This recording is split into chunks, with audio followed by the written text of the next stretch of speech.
Now our topic is common errors in subject verb agreement. So incorrect sentence is the owners of this factory is very rich.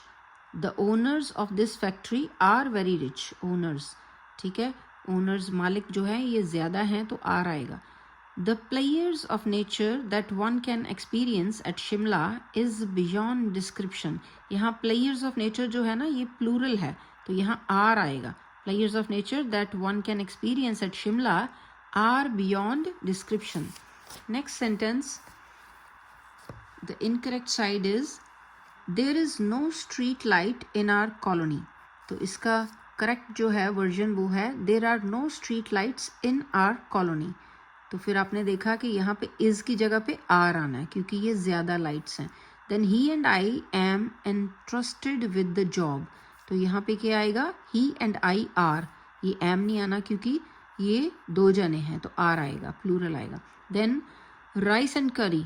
अब rice and करी जो है ये singular होते हैं तो are की जगह पे इज आएगा. ऑनर एंड ग्लोरी आर आया लेकिन ये एक होता है, ये आपको ध्यान में रखना चाहिए, ये अंडरलाइन किया हुआ है तो आपको ये पता होना चाहिए. आप ये नोट करो जो अंडरलाइन है ऑनर एंड ग्लोरी, ठीक है. एंड फिर इस साइड पे आपने इज देखना कि ऑनर एंड ग्लोरी जो है वो सिंगुलर है, ठीक है.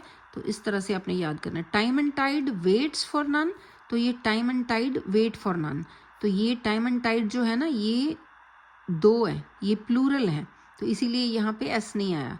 तो ठीक है, फर्स्ट फॉर्म आई है और एस नहीं आया तो यहाँ पे इसको इन्होंने सिंगुलर माना हुआ. तो आपको ये इस तरह से याद करना है कि ऑनर एंड ग्लोरी जो है वो सिंगुलर है, टाइम एंड टाइड जो है वो प्लूरल है, ठीक है, इसीलिए यहाँ पे एस नहीं आया.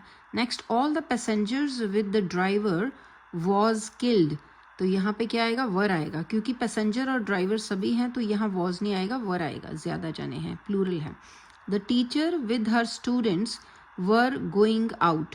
तो ये विद हर स्टूडेंट्स है तो सो इसको हमने सिंगुलर समझना है तो वॉज आएगा. I as well as they am tired. तो यहाँ पे क्या आना चाहिए, I as well as they are tired क्योंकि ये